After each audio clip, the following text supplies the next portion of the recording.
18 horas. Notícias de Manaus, Amazonas, Brasil e do mundo. Agora na Mix. Legal, 6 horas, 1 minuto em Manaus, começando pra você mais uma edição do programa 18 horas. Alô, Karine. Alô, Carlão, boa noite. Muito boa noite pra você também, sintonizado aqui em 100,7. É isso aí, estamos juntos a partir de agora até às 7 da noite aqui no 18 horas. Mix. Olha, participe conosco, hein, pelo nosso WhatsApp 994887592. Queremos ouvir a sua participação aqui em 100,7. Exatamente. Para você que nos acompanha ao vivo pelo YouTube, manda também a sua mensagem de texto. A gente quer saber a sua opinião a respeito dos assuntos que a gente aborda aqui. Mix. Começando 18 horas de hoje com os destaques do dia. Amazonas registra 260 focos de incêndio em 24 horas. Bioma da Amazônia é responsável por 66% do total de queimadas do país. Juiz eleitoral pede reforço na segurança durante as eleições em Manaus. Operação policial prende 21 pessoas ligadas a crimes cometidos no bairro do Tarumã, zona oeste de Manaus. Agora 6h03, mais uma vez boa noite para você em 100,7. Seja muito bem-vindo aqui na melhor programação de Manaus, o melhor mix do Brasil, começando para você, hein, com os destaques desta sexta-feira, 19 de julho de 2024, mais uma edição do 18 horas. 18 horas. Sexta-feira, Karine, ouvintes, de sufoco, hein? Hoje o mundo foi pego de surpresa com um apagão virtual por causa de uma instabilidade na comunicação por internet, o que afetou voos, TVs, bancos e serviços em todo o mundo. Os aeroportos mais afetados por cancelamentos foram lá dos Estados Unidos da América. É, Carlão, sufoco, viu? Aqui no Brasil, a companhia mais afetada foi a Azul, logo depois a Latam. Os serviços do Banco Bradesco também ficaram prejudicados. Hospitais privados também tiveram problema na comunicação. Aqui em Manaus, a empresa que administra o aeroporto Eduardo Gomes enviou nota dizendo que até o fim da manhã desta sexta-feira não foram detectadas alterações nos voos operados no Amazonas. Mas por causa do impacto na malha aérea nacional, alguns voos locais podem sofrer atrasos. Olha, segundo o governo federal, nenhum dos sistemas foram atingidos. Os principais deles, tanto o gov.br quanto os sistemas do Ministério da Saúde, não apresentaram instabilidade alguma. O sistema de telecomunicações também seguiram funcionando normalmente. O Ministério de Portos e Aeroportos informou que o apagão não afetou o sistema de controle no país. Exatamente, nem no Brasil nem aqui no Amazonas a gente sofreu muito impacto. E esse apagão foi causado por um problema com a empresa de segurança cibernética CrowdStrike, que atende, entre outras empresas, a Microsoft. O problema partiu de uma falha no antivírus corporativo. E segundo os especialistas, os problemas causados por esse apagão podem levar dias para serem corrigidos. Mix.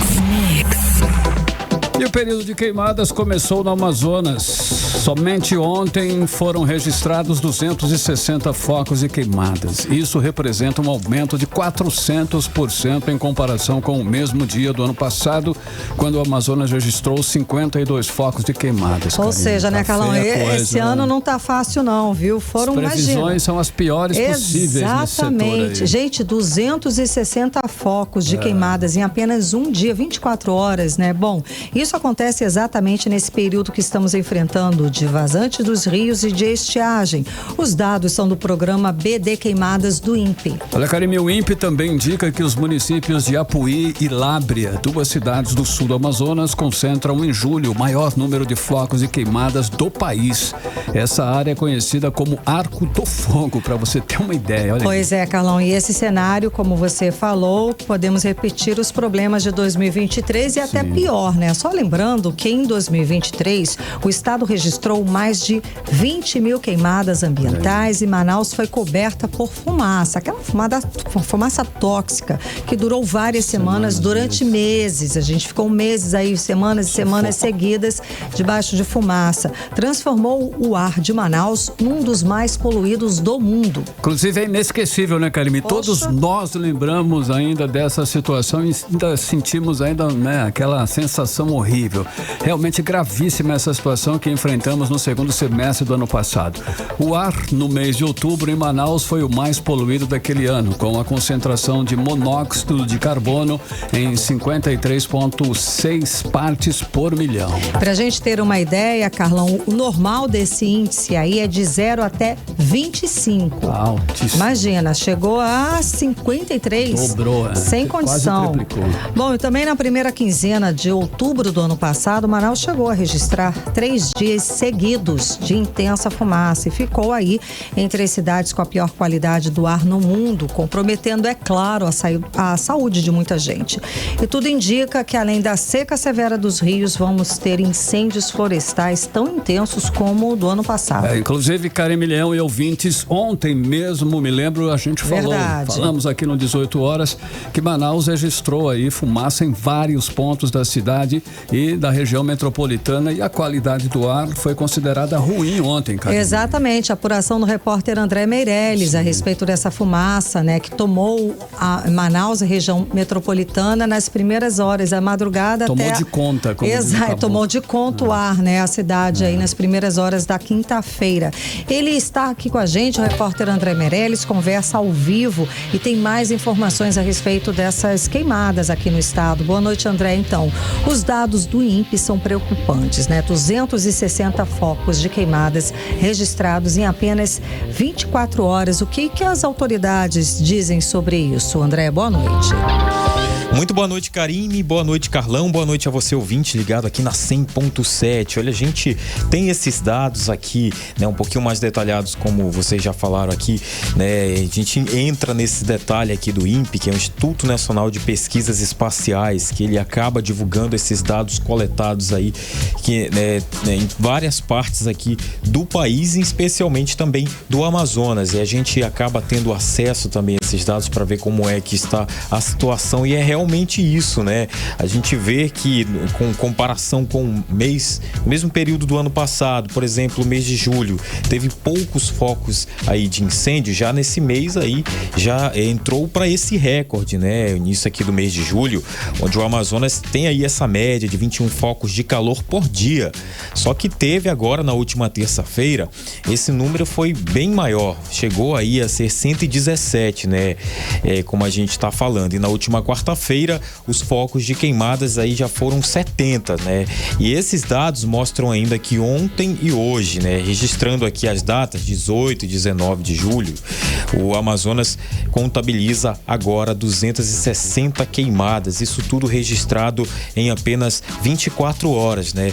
E esse mesmo intervalo aí do ano passado chegou a ser 52 só focos de queimadas. Então a gente está falando aí dessa comparação do mesmo período do ano passado, só para deixar claro para as pessoas entenderem aqui, somente agora, nesses 2 dias, foram 260 focos de queimadas registrados aqui no Amazonas. Em 24 horas, 24 gente, horas. É muita... De ontem para hoje. De ontem para hoje, exato. E no mesmo período, tipo assim, do dia 18 para 19 de julho de 2023 do ano passado, foram só 52 focos, né? Ou seja, só não, né? Já é bastante preocupante 52 focos. Agora imagine que a gente traz aqui desses dados de 260 focos, né? É um aumento significativo, né? Que acaba apontando por uma crise ambiental, né? Que o estado, ele está ultrapassando a média esperada dos focos aí para o mês, né? No momento, julho já soma 773 focos de calor, enquanto a média histórica é de 757. Então olha aí a comparação, né? A média histórica 757 já bateu aí esse recorde de 773 focos aqui no estado do Amazonas. Vocês também já falaram aí, né? A gente vai ressaltar aqui os municípios de Labre e Apuí, que ficam localizados aqui na região sul do Amazonas, que é conhecido como Arco do Fogo, estão concentrando ali o maior número de focos de queimadas no país para este mês de julho, né? Labre aí contabilizou 267 127 focos e Apuí 187. A gente traz esses dados aqui para somar tudo, porque com isso acaba ocupando a segunda e quinta posição no ranking nacional, né? Os dois aí.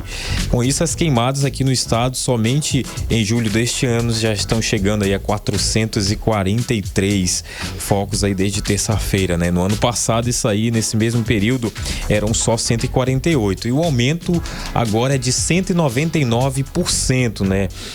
Karine, Carlão, diante dessa situação preocupante, o estado do Amazonas já se encontra, inclusive, numa emergência ambiental, né? São 22 dos 62 municípios em situação crítica já a partir de agora. E a gente está apenas na metade do ano, no mês A gente está em julho, ou seja, julho. O período crítico, que é mais setembro e outubro, tá longe, ainda tem agosto aí, e a gente já está nesse cenário, ou seja, tudo indica que realmente esse ano nosso cenário aqui, nós vamos enfrentar um período muito pior do que o do ano passado. Isso mesmo.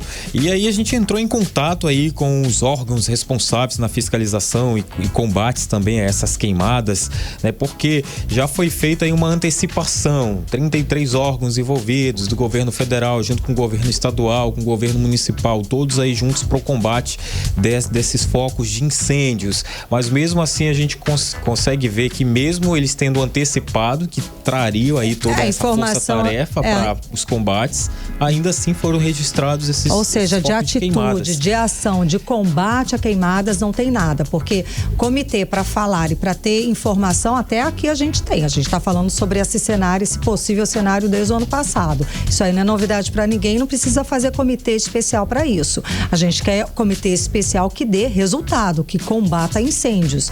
O que a gente vê é que o cenário está pior do que o do ano passado, não é, André? Isso. Então, os órgãos que a gente entrou em contato é a SEMA, que é a Secretaria de Estado do Meio Ambiente, e o IBAMA, ambos não responderam até o momento, né? Então... Seguem sem responder e fica mais difícil, ou seja, deixa a imprensa sem informação, sem uma nota, sem um parecer oficial, sem ação, não é? Porque a informação que a gente tem é que o cenário está pior e também não dá satisfação à sociedade, que merece e tem, ou seja, esses órgãos precisam sim ter a responsabilidade de dar satisfação para a sociedade, principalmente quando um veículo de comunicação precisa dessa informação e cadê? Não tem, porque das 5 da tarde fecha tudo, né? Ficamos aí o dia inteiro esperando uma situação, uma resposta, um parecer e nada. IBAMA, INPE, ninguém, né? Acabou, sextou para todo mundo e a gente aqui que sofra com calor, com incêndio e com fumaça no ar. Diga lá, André. É isso aí, mas a gente acabou conseguindo recebendo uma nota que está inclusive ali no site do INPE, que fala assim que o que tem acontecido é que a combinação de práticas agrícolas inadequadas e condições climáticas adversas agravadas pela situação climática global é o que contribui para o aumento das queimadas, né? A seca severa não só facilita a propagação dos incêndios, mas também reduz a capacidade de controle e combate ao fogo, e as consequências acabam sendo devastadoras para a biodiversidade local e até para a saúde pública e a economia da região, além de que contribui aí para o aumento das emissões dos gases de efeito estufa. Inclusive, especialistas e autoridades, eles destacam a necessidade de medidas urgentes e coordenadas para enfrentar a crise, né? Entre as ações sugeridas estão o fortalecimento da fiscalização ambiental, campanhas de conscientização sobre o uso adequado do fogo na agricultura e investimentos em tecnologias de monitoramento e combate a incêndios. Além disso, eles também falam que é essencial o apoio federal e internacional para fortalecer recursos e assistência técnica, Karine, Carlão. Ou seja, tá aí a explicação, o caminho das pedras. Né? O caminho das pedras até todo está aí, né, sabe, Carlão? Qualquer um sabe, agora tem que ter ação. Cadê a ação? Exatamente, porque a informação a gente sabe, qualquer um senta aqui, não precisa gastar grandes recursos com um comitê de crise. A gente quer seca vai ação. proporcionar mais queimadas, favorece, é lógico. É lógico isso. Aí, agora, pois é, aí precisa, enfim, né? Beleza. Enfim, Carlão, ou o que acontece? Acontece que a gente sabe que o cenário vai ser pior e que as autoridades, mais uma vez, não estão agindo. Não estamos vendo nada. Obrigada, André, pelas informações. Valeu, André. 6h15, a gente continua. Seguimos aí, Karine, falando desse período intenso de queimadas que atinge não só a Amazônia, como também o Pantanal. O Pantanal também está numa situação bastante crítica, Sim, bastante verdade. delicada. Mas é a Amazônia o bioma que mais queimou no primeiro semestre deste ano. Pois é, Carlão, enquanto que no Pantanal 460 mil hectares queimaram neste primeiro semestre, aqui na Amazônia esse número chegou a quase 3 milhões de hectares, o que representa 66% do total atingido por queimadas em todo o país. Este é o pior índice desde 2004. Segundo o Monitor do Fogo, em todo o Brasil, a área atingida pelas queimadas no primeiro semestre desse ano foi de 4.480.000 hectares. Vamos aos detalhes desse assunto com o Odinei Araújo. De janeiro a junho desse ano, 78% da vegetação nativa do Brasil foi consumida pelo fogo. No total, foram quase 4,5 milhões de hectares no país inteiro, destruídos por queimadas no primeiro semestre de 2024.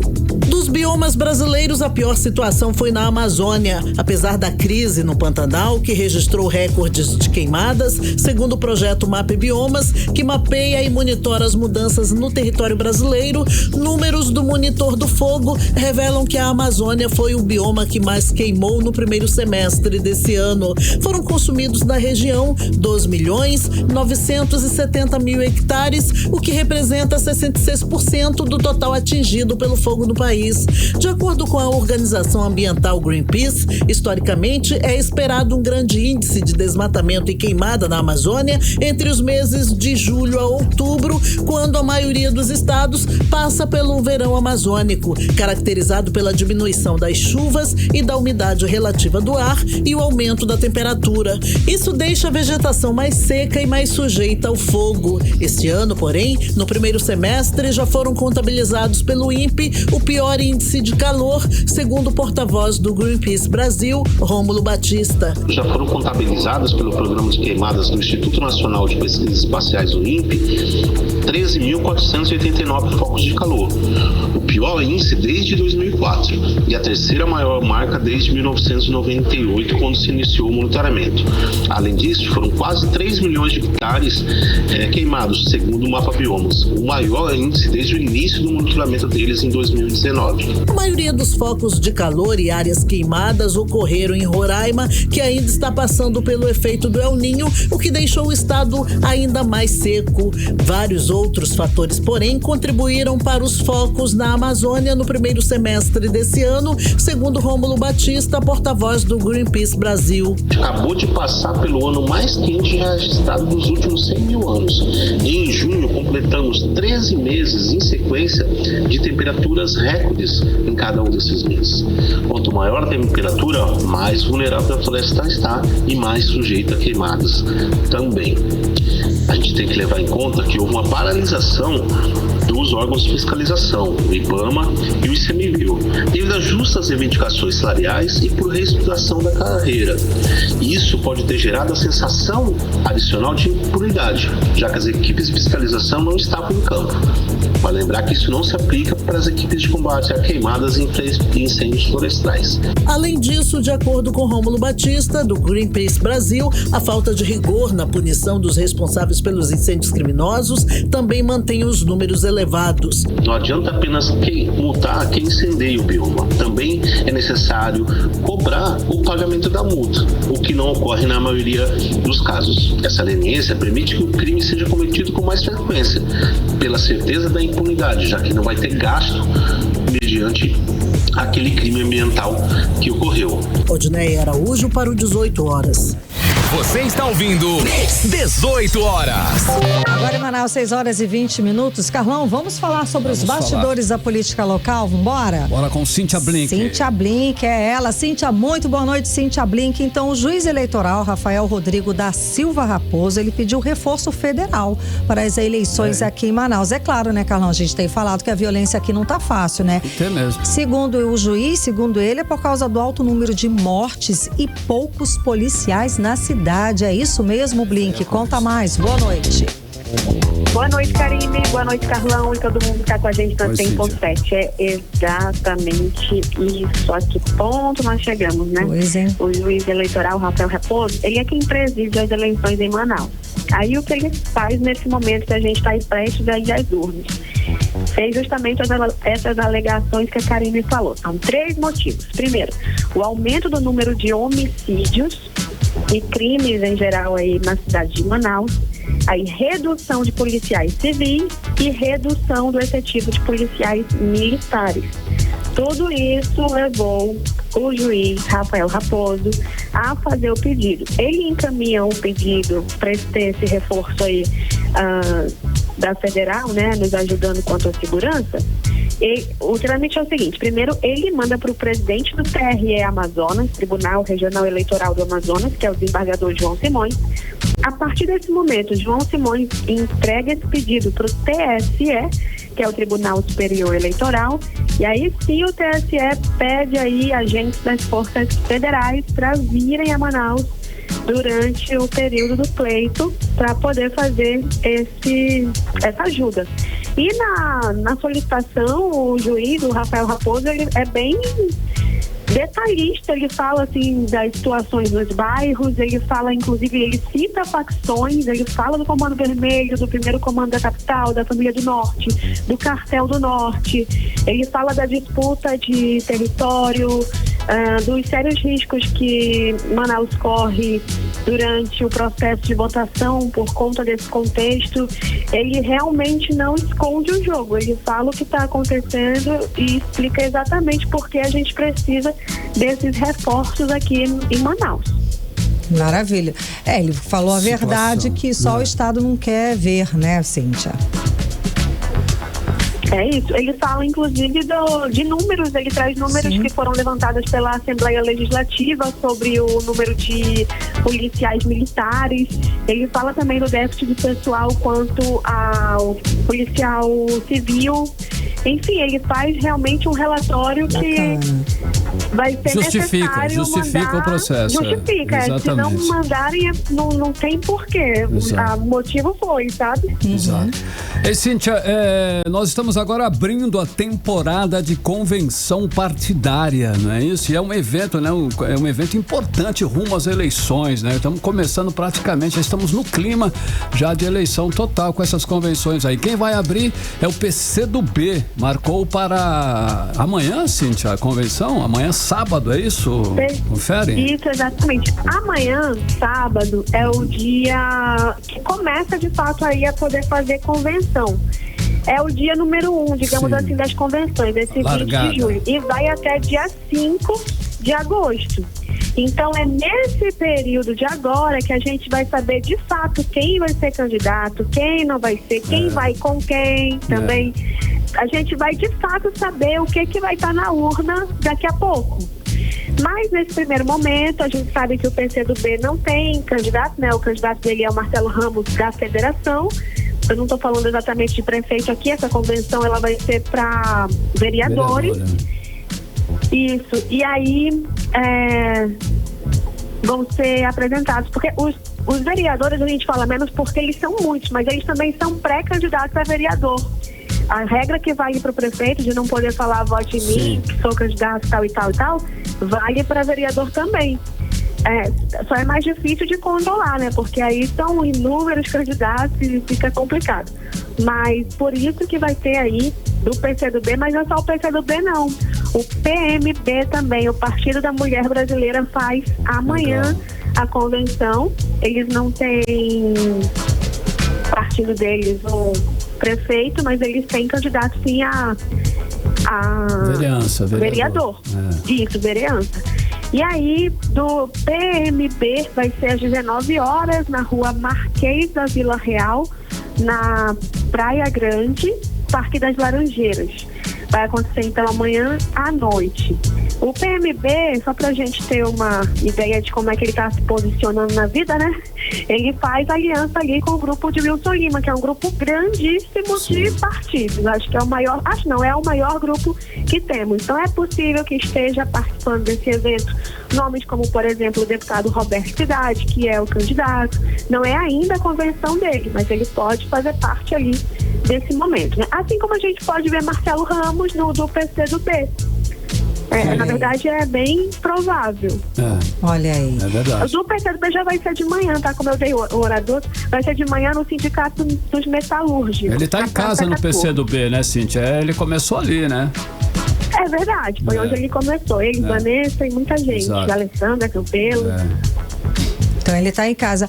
Bom, e no meio de todo esse período de convenções que vamos começar agora nesse fim de semana, parece que o prefeito Davi Almeida ele vai ter que cuidar aí de uma contenda, né? Uma briga de irmãos de partido. Blink, explica pra gente. É dentro do Avante. Dentro de casa tendo briga, viu? Mas isso aí a gente tem visto, né? O que acontece? A gente viu Chádia Fache, que era secretária de saúde, sair do cargo no período ali que ela deveria para poder virar vice, mas também vimos Renato Júnior, que era da CEMINF. E esses dois nomes ficaram aí meio stand-by, mas qualquer hora pode ser qualquer um dos dois para ser chamado para vice. O fato é que até o momento ainda não se decidiu qual dos dois será. Por muito tempo se falou do Renato Júnior como sendo quase que a única opção, que a Chádia saiu, mas não estava exatamente ali na lista.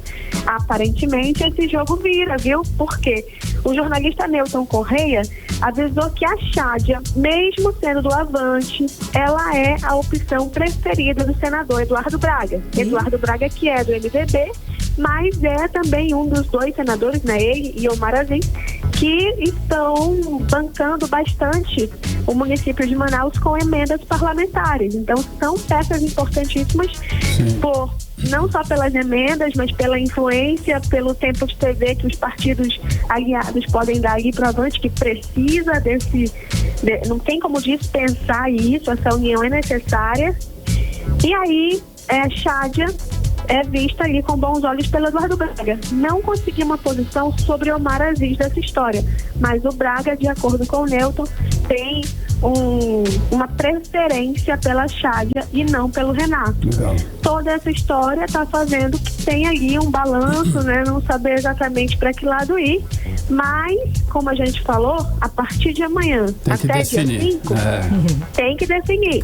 E a promessa do prefeito, né, pelo menos o que ele falou anteriormente, é que dia 31 a gente vai saber. Então tá chegando o momento de definições e aí fica mais fácil saber o que vai acontecer mais pra frente. Legal. Ei, Cíntia, o Tribunal Superior Eleitoral divulgou dados interessantes, né? No ranking das cidades com maior número de eleitores. Bacana isso. Manaus está em que posição nesse ranking, Cíntia? Manaus tem muito eleitor, viu? Sim. Olha aí. Tem bastante. Manaus está no 6º lugar no Brasil. Boa. É porque, assim, o Amazonas, ele bate ali 2 milhões e 800 arredondando. Mas desses 2 milhões e 800, Manaus fica com praticamente 1 milhão e 500 arredondando aqui também. Pra gente poder visualizar melhor. Então, Manaus, ela tem uma participação gigantesca. Eu estou falando de eleitor, tá, gente? Não estou falando de população, não. É de quem pode ir lá votar no dia e tal. E a gente está falando de um salto, assim, para você ter uma ideia, a gente está batendo quase 1 milhão e 500 de eleitores agora nessa eleição de 24. Na eleição de 2020, a gente tinha 1 milhão e 350, digamos assim, só para arredondar, para ficar mais fácil da gente imaginar. Então é um salto muito alto, né? De 1,350 para 1,500. Tá em sexto, né? Primeiro é São Paulo. E aí Manaus tá em sexto. Na frente, a primeira é São Paulo, logo depois o Rio. Sim. Depois Belo Horizonte, Salvador, Fortaleza e nós. Olha aí. Olha aí. Nós somos o maior do norte e o 6º maior do país. Ou seja, a gente merece respeito nas eleições, principalmente presidenciais, né, não, Cíntia? Presidenciais costuma se falar, né, que Belo Horizonte, ou quem ganha em Belo Horizonte é quem ganha no Brasil, mas Manaus também tem essa tradição, só não tem esse reconhecimento, mas temos essa tradição. Tá tipo pertinho, mas Belo Horizonte, acho que é quase superstição, né, Carlão? Belzonte ganhou lá, ganha a eleição, enfim. Agora, Belo Horizonte fica 1, 2, 3, é o terceiro. Olha aí.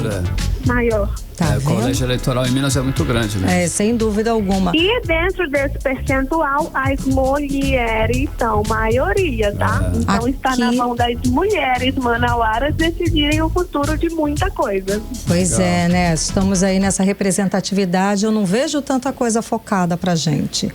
Aqui a reclamação da outra. Vamos cobrar. Vamos cobrar. Eu acho válido.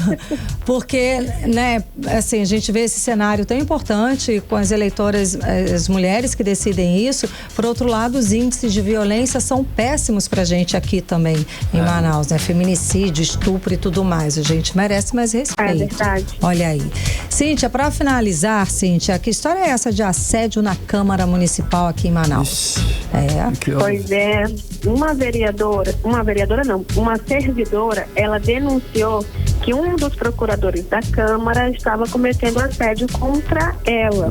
E essa história virou uma sindicância. Foram investigar dentro da Câmara Municipal de Manaus e em um mês concluiu-se que podem ser verdadeiras as acusações. Então, se definiu que teria que fazer uma comissão para verificar melhor tudo isso e tudo mais. Só que aí tentaram parar essa investigação via judicial e judicialmente a juíza Etelvina Lobo Braga fez uma decisão dizendo o seguinte, que por ser de caráter investigativo e não punitivo, pode continuar. Aí você pode perguntar assim, né? E que horas que vai punir? Se for identificou-se ali que de fato a denúncia é correta. Que horas será punido? Não será dentro da Câmara, mas essa investigação dentro da Câmara pode dar base aí para o que vai acontecer fora do mundo da Câmara. Bom, pelo menos seguem as investigações, né? É isso, a investigação é permitida, tá rolando. Que bom, então. Ok. Tá ótimo, Blink. Vamos obrigada. seguir acompanhando. Sem dúvida, Blink. Traz pra gente as atualizações. Valeu, Blink. Tudo bem? Fechou? Valeu, até segunda. Até segunda. Bom fim de semana. Tchau, tchau. Valeu, Cíntia Blink. 6h32, você no melhor mix do Brasil. 18 horas. Continue em 100,7. Daqui a pouquinho aqui no 18 horas você confere que bancada do Amazonas gasta quase R$400 mil com um avião fretado, hein? Nosso assunto é instantes. 18 horas. Agora em tempo e temperatura, hoje é sexta, então final de semana, sábado e domingo, previsão do tempo é com você, Karine. Previsão do tempo. Vamos lá, Carlão. Segundo informações do Clima Tempo, para este sábado a previsão é de sol e aumento de nuvens de manhã com pancadas de chuva à tarde. À noite o tempo fica aberto. A mínima prevista é de 24 graus, a máxima pode chegar a 32 graus. As chances de chuva são de 6% e a umidade relativa do ar fica entre 56% e 87%. No domingo já aumenta aí as chances de chuva 10%. A previsão é igual, tá? Aumento de nuvens de manhã, pancadas de chuva à tarde. À noite o tempo fica aberto, mínima prevista de 25 graus e máxima pode chegar a 30 graus. Mix. Olha, o nosso Rio Negro vem aumentando o ritmo da vazante dia a dia. De ontem para hoje, né? O Rio Negro baixou mais 6 centímetros. Olha aí, deixando agora a cota das águas no Porto de Manaus em 26 metros e 7 centímetros acima do nível do mar. Mix. Olá, os feirantes da Feira do Produtor foram pegos de surpresa nesta sexta-feira. Olha o que aconteceu. Oficiais do Tribunal de Justiça do Amazonas, acompanhados de policiais militares do 13º DIP, entregaram 60 citações aos feirantes, Karine. Pois é, Carlão, olha o que aconteceu. Um homem identificado como Pedro Nonato da Silva procurou a justiça afirmando que é o dono, proprietário lá do terreno onde a feira está instalada. Imagina a confusão, né? Foi uma confusão, gerou lá um disse-não disse, uma insegurança danada entre os feirantes, mas por fim tudo acabou bem. Quem conta essa história pra gente é a repórter Nathalie Moraes. Os permissionários instalados na Feira do Produtor foram pegos de surpresa nessa sexta-feira. Oficiais do Tribunal de Justiça do Amazonas, acompanhados de policiais militares do 13º DIP, entregaram 60 citações aos feirantes.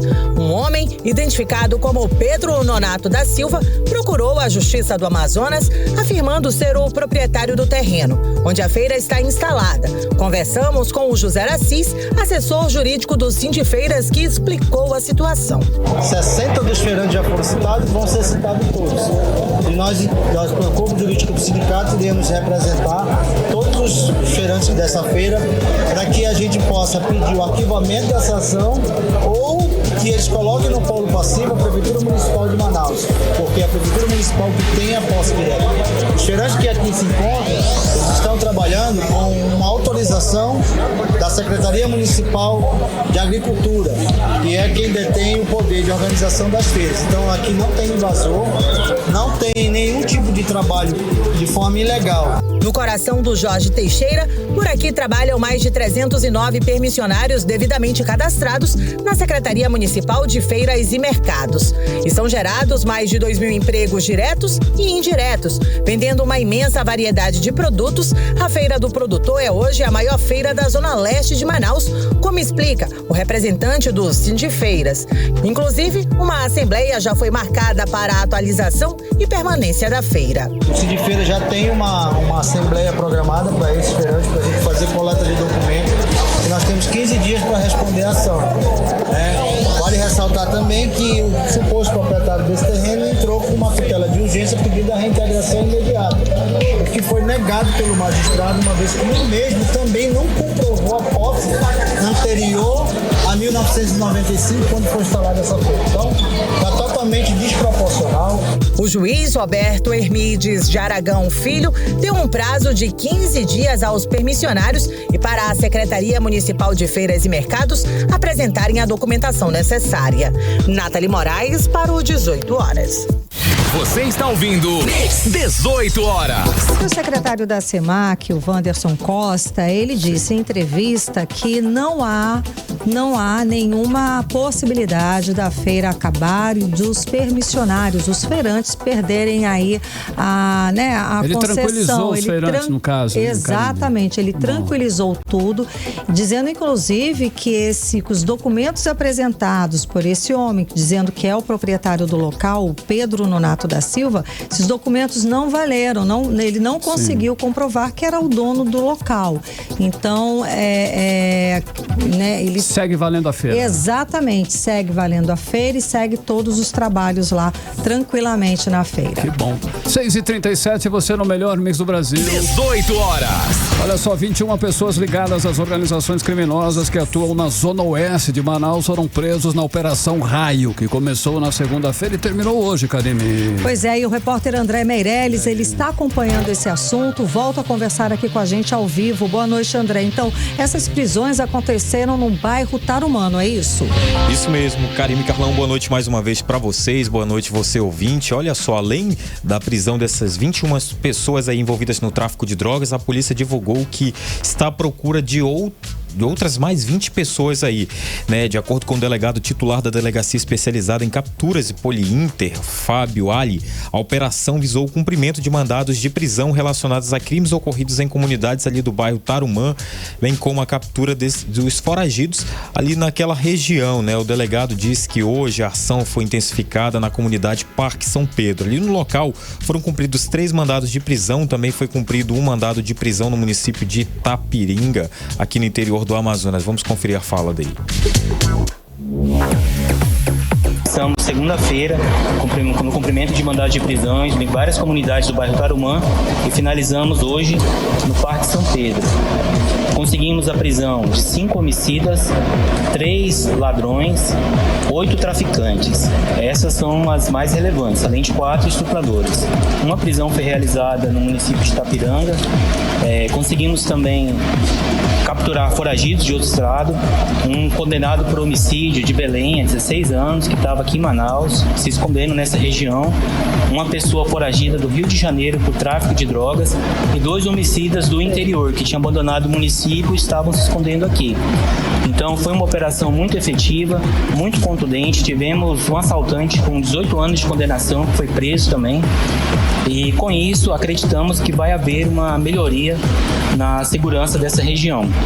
Eu vou aproveitar, a gente estamos divulgando uma lista de foragidos, o WhatsApp da nossa delegacia 181 para vocês fazerem a denúncia, ajudar a gente, porque a maioria desses criminosos não tem endereço em registro nenhum. Então é muito importante que a população reconheça essas pessoas, identifiquem e faça a denúncia pra gente. 18 horas. Tá, então, Karime, Carlão e ouvintes, a gente conferiu a fala do delegado Fábio Ali, titular da Poliinter, falando aí sobre essa operação. Olha, no total foram cumpridos 5 mandados por homicídio, 4 por estupro de vulnerável, 8 por tráfico de drogas, 3 por roubo e 1 por violência doméstica, Karime, Carlão. E André, a justiça também condenou o influenciador digital Lucas Picolé e inocentou aí a influenciadora Isabelle Aurora. Tem detalhes? Tem, é o assunto aí do dia. A juíza Aline Lins, da 4ª Vara Criminal de Manaus, foi quem condenou Lucas Picolé e Mano Queixo. Eles enfrentaram acusações de organização criminosa, estelionato, a disposição de bens alheios como próprios, promoção de loteria sem autorização e sonegação fiscal e também lavagem de dinheiro. O influenciador Lucas Picolé também é acusado de crimes contra a ordem tributária. A influenciadora Isabelle Aurora, que também ela estava aí sob investigação, foi absolvida, né? Os 3 foram presos em 2023 durante a Operação Dracma. Isabelle ganhou liberdade em outubro, enquanto Lucas Picolé e Mano Queixo foram soltos, né, em dezembro do ano passado. No entanto, Lucas Picolé foi preso novamente no início deste ano por violar, na verdade, as condições impostas pela justiça. Vou já entregar aqui, mas tem uma informação, uma atualização aqui, essa outra informação aqui é que o Lindolfo da Silva Albuquerque, conhecido aí como DJ Kalel, ele foi preso hoje, apontado como um dos principais fornecedores de ketamina, a cetamina, aqui em Manaus. De acordo com a polícia, o Lindolfo ele é suspeito de fornecer esse anestésico veterinário em festas raves que acontece aqui em Manaus, hein? Os policiais já monitoravam o suspeito há cerca de um mês e acompanhava ali ele em todos os eventos que ele produzia como DJ, né? Os investigadores prenderam aí Lindolfo no momento em que ele fazia mais uma entrega da droga. Na casa dele, a polícia encontrou vários frascos de ketamina. Além da droga, foram apreendidos também balanças de precisão, acetamina em pó, dezenas de seringas e drogas sintéticas como LSD e êxtase. Casa caiu pra ele. Eita. Conte, e aí segue daí. Olha só, pra surpresa da polícia, encontraram também uma serpente jiboia ali no local. Ué, mas aí será que aquela história do caso da Didia, da ex-sinhazinha, ele seria um dos suspeitos. Esse que foi preso hoje seria um dos suspeitos de fornecer pra família a droga? Um dos suspeitos, exatamente. Entendi. Principal aí que era como se fosse a ponte ali, conseguia ir fazendo a distribuição como se fosse vender a atacada aí para outras pessoas começarem a revender. Tipo, uma situação dessa. O empreendedorismo do crime ali que ele fazia. Lindolfo, ele foi preso aí por tráfico de drogas, adulteração e corrupção de produtos destinados a fins terapêuticos e medicinas, além de maus tratos de animais silvestres, né? Inclusive a prisão aí do Lindolfo, que é o DJ Kalel, está ocorrendo durante aí essa ação da polícia, né? Que também investiga o fornecimento de ketamina em Manaus, né? Essa droga utilizada aí, como você falou aí, Karime, né, Carlão? DJ Kalel, né? Pela família de Didia Cardoso, aí, sinhazinha do garantido, que morreu depois do uso aí, né? Dessa droga, cetamina. Dessa substância. DJ Kalel, que a gente tá falando. É conhecido ele. Tá ótimo, André. Muito obrigada pelas informações. Boa noite. Valeu, André. 6h43, você no melhor mix do Brasil. 18 horas. E vamos para Brasília, Carlão. Para Brasília, vamos falar com o nosso correspondente, o jornalista Carlos Eduardo Matos. Cadu, que já está aqui na tela, dividindo a tela com a gente. Boa noite, Cadu. Vamos falar de dinheiro, né, Cadu? Porque apesar dos problemas que o Amazonas está enfrentando, que não são poucos, a gente está falando, crise na segurança pública, tá aí juiz eleitoral pedindo reforço das Forças Nacionais de Segurança para a eleição aqui em Manaus. Ele fez praticamente um dossiê explicando, né, detalhe por detalhe. Exato, né, falta de números, as ações das organizações criminosas, enfim.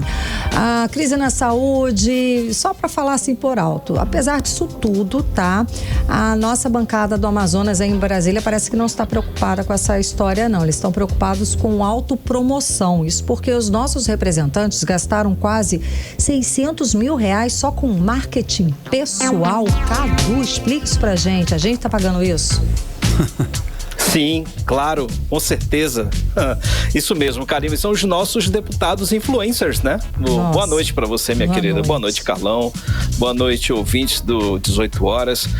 As informações não são boas, não são fáceis de digerir porque mostra um pouco do que nós temos vergonha do trabalho que a gente exerce aqui em Brasília. Karime, a principal despesa dos nossos deputados federais foi com marketing, o que a Câmara chama de divulgação da atividade parlamentar. Esse é o nome que é dado na prestação de contas, viu?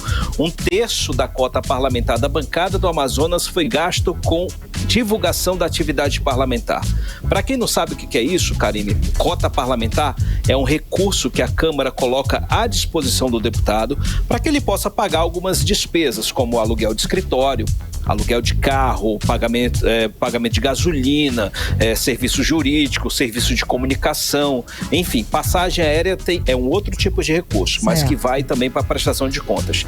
Mas o bolo é esse aí. E os deputados do Amazonas, cada um deles recebe aí R$50 mil todo mês. E eu fiz esse levantamento, Karime, por quê? Acabou o semestre, começou o recesso, então finaliza esse 2024/1, né? Então estou fazendo esse levantamento com base nos dados da Câmara e descobri que os nossos deputados gastaram R$573 mil com marketing digital. Esse dinheiro foi para as empresas que são contratadas por eles para gerenciar as contas deles nas redes sociais, produzir conteúdo aqui em Brasília e aí no estado. Porque hoje em dia é assim, né? O que não falta é uma pessoa ali com o celular na mão, segurando, filmando cada atitude, cada aperto de mão, cada andada de corredor que o deputado faz, cada ida no plenário. Tudo isso gera conteúdo e é colocado nas redes sociais. E isso é muito dinheiro, né? A despesa total com a bancada do Amazonas entre janeiro e junho foi de R$1.756.000. Essa foi a despesa total do semestre. 573 mil corresponde a 32% da despesa total. O mais gastador com marketing, Karime, continua sendo ele, o deputado Adail Filho, do Partido Republicano. A despesa dele do primeiro semestre com a cota parlamentar foi de R$302 mil. A despesa dele com marketing foi de R$204 mil, ou seja, 67% do gasto dele com atividade parlamentar foi com marketing pessoal, como você disse, Karime. O segundo lugar do mais gastador do marketing digital foi um empate aí entre Sidney Leite e Saulo Viana. Ambos aí destinaram 46% dos recursos de suas cotas para abastecer as redes sociais. Em quarto lugar, está lá o capitão Alberto Neto. Ele que é pré-candidato, ou ainda é, se não sabe se ele vai ser, né? Já tá eu já não sei mais. E então ele gastou aí Sim. Pois é, eu vou perguntar da Blink, me atualizar. O capitão Alberto Neto, ele gastou R$104 mil com divulgação do próprio trabalho. Então isso daí tem um pouco do trabalho dele de pré-campanha, né? Isso corresponde aí a 34% do dinheiro que ele gastou da cota parlamentar dele. Entre os que menos gastaram, aí vem, em primeiro lugar, o deputado Amon Mandel, que usou apenas R$16 mil da cota parlamentar dele toda, e esse dinheiro foi para pagar a passagem aérea e zero com marketing. A gente sabe que ele tem uma rede social bastante ativa, então o que paga a rede social dele não vem da cota parlamentar. E Silas Câmara, que gastou aí só R$15 mil com marketing. Estranho, né? Eu fiz um levantamento aqui dos gastos com atividade parlamentar. O Silas Câmara, ele gastou no ano passado, nesse mesmo período, Karime, R$78 mil. Ele gastou 16 mil agora, entre janeiro e junho agora desse ano, e no mesmo período do ano passado foi 78 mil reais. E ele continua aparecendo na rede social. Alguma coisa aconteceu. Alguma manobra desse dinheiro que eu vou já contar para vocês o que aconteceu. E tem aí também o Átila Lins, né, que ele gastou aí 37 mil reais com a cota parlamentar e apenas 12% do total do dinheiro dele, que é 302.654 reais, que é o dinheiro que ele gastou todo da cota parlamentar, 12% com marketing pessoal. Então tem um ranking dos mais gastadores e tem um ranking dos menos gastadores. Agora, fazendo um levantamento, Karime, em relação ao ano passado, como eu falei, o que chamou minha atenção mesmo foi o Silas e também a questão o Adair. O Adair, o ano passado, ele gastou 231 mil reais. Ele ainda gastou menos esse ano, viu? Foi 204 mil, como eu falei, 67%. Ano passado, janeiro a junho, foi 231 mil. Ou seja, ele deu uma segurada, deu uma economizada. Poxa, agora o que eu fico impressionada é como é que existe essa verba para político aqui no país. Como se o país não precisasse de urgência em outras áreas. Aplicar o nosso dinheirinho suado, trabalhado aqui para promoção pessoal. Gente, que absurdo. Né? Absurdo exatamente. Absurdo é o que não falta, exatamente, Carlão. E como eu falei, 32% da cota parlamentar foi usada com marketing pessoal. O resto tem outras despesas aí, com gasolina, aluguel. Não deveria nem ter isso, gente. Não. Para.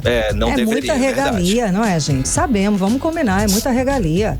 Pago com o nosso imposto, que a gente não consegue ter acesso a 1/3 do que eles têm. Mas cabe não fica pouco. Não, parece estar gastando o nosso dinheiro aqui. Olha só, a bancada do Amazonas também, Cadu, tá fazendo a farra e gastou 400 mil reais fretando o avião. Isso. Quase aí, 400, isso pode, Cadu? Estranho, né? Não deveria, né? Não pode, cara. Não pode. Não é ilegal, mas é imoral, tipo de levantamento, né? Que a gente... Exatamente. É legal, mas é imoral. Contando... Porque coloca o resto em posição de desvantagem, né? Chega aqui em Brasília e tem tudo, né? É um gasto que chama muita atenção, né? Olha, eu fiz esse levantamento com relação desse ano. A nossa bancada, a bancada do Amazonas, ela gastou entre janeiro e junho 386.300 reais com fretamento de aeronave. Isso daí, e apenas 4 deputados usaram desse serviço, tá? O mais gastador foi o Silas Câmara, 181 mil reais. Destaque aí para os meses de abril, que ele gastou 60 mil reais, e junho, que ele gastou 70 mil reais no cheque só, tá? Isso aí só tem uma nota fiscal lá. E também o segundo mais gastador, Átila Lins, 167.800 reais. Interessante que no ano passado ele gastou mais, ele gastou 174 mil reais. E o Silas Câmara, gente, ele gastou muito menos. No ano passado, entre janeiro e junho, com fretamento de aeronave, ele gastou só 23 mil. Por que ele gastou agora 181 mil? Estranho isso, né? A gente sabe por quê? Não sei. Não sei. E eu vou procurar o Silas Câmara na semana que vem. A gente sabe que eles já estão em campanha. Sim. Eles não estão falando com a imprensa, eles não nos respondem. Então, mas prometo que eu vou procurar, porque no caso do Silas em específico, tem muita discrepância aqui. E o Sidney Leite é outra discrepância. Esse ano ele gastou só 22 mil reais. Interessante que todos eles já estão em pré-campanha, percorrendo aí o interior. No ano passado, ele gastou 229 mil reais, ou seja, ele deu uma baita economizada esse ano, sendo que esse ano é ano de campanha. O Paulderney Avelino já chegando, gastando aí 15.500 reais com fretamento de avião. Interessante esses números, né, Karine? Continua achando absurdo, deveriam ser aplicados em outros, muita regalia para os políticos, enquanto que a população no alto e o Sauluzão ali já. Exatamente. E o Saulo Viana, gente, ele aparece lá no ano passado, entre janeiro e junho, gastou nesse período 52 mil reais com fretamento de avião, e esse ano ele gastou 0. Não foi para o interior, embora ele seja de Parintins. Que estranho, né? Tem muita coisa aí que não tá dando para explicar. Né? Não tá batendo, bom. Mas que 386 mil, o fretamento de aeronave e marketing digital são os 2 principais gastos da cota parlamentar nesse período, janeiro a junho desse ano. São duas informações importantes e também que nos chamam muita atenção, né, Karine e Carlão? Volto com vocês. Cadu, obrigada pelas informações. Até segunda-feira. Grande abraço. Valeu, galera. Tchau. 18 horas. Olha só, o faturamento da Zona Franca de Manaus superou 81 bilhões de reais até o mês de maio deste ano. O aumento foi de 10,72% em relação ao faturamento dos 5 primeiros meses do ano de 2023, Karine. E a gente acompanha mais detalhes agora com a Ginéia Araújo. Em dólar, o faturamento do Polo Industrial de Manaus nos 5 primeiros meses desse ano foi de 16 bilhões, o equivalente a 81 bilhões 150 milhões de reais. O superintendente da Zona Franca de Manaus, Bosco Saraiva, comemorou os números acumulados de janeiro a maio, que representam um aumento de 10,72% em relação aos primeiros meses do ano passado, quando o registro foi de 73 bilhões de reais de faturamento. Nosso faturamento ultrapassou 81 bilhões, o que representa mais de 10% de aumento em relação ao mesmo período do ano passado. As nossas exportações cresceram mais de 12%, quase 13%. E os nossos empregos, o que é uma notícia extremamente alegre para todos nós, segue crescendo. Nossos empregos diretos bateram 118.210 postos de trabalho ocupados diretamente dentro da nossa fábrica. O segmento eletroeletrônico foi um dos grandes destaques do período, ao faturar o montante de 14 bilhões 430 milhões de reais, atingindo o crescimento de 5,6% na comparação com o igual período de 2023. Outros subsetores que se destacaram foram o polo de duas rodas, que apresentou faturamento de 15 bilhões 570 milhões de reais e crescimento de 19,89%. O termoplástico vem em seguida, com faturamento de 7 bilhões 140 milhões de reais e crescimento de 12,44%.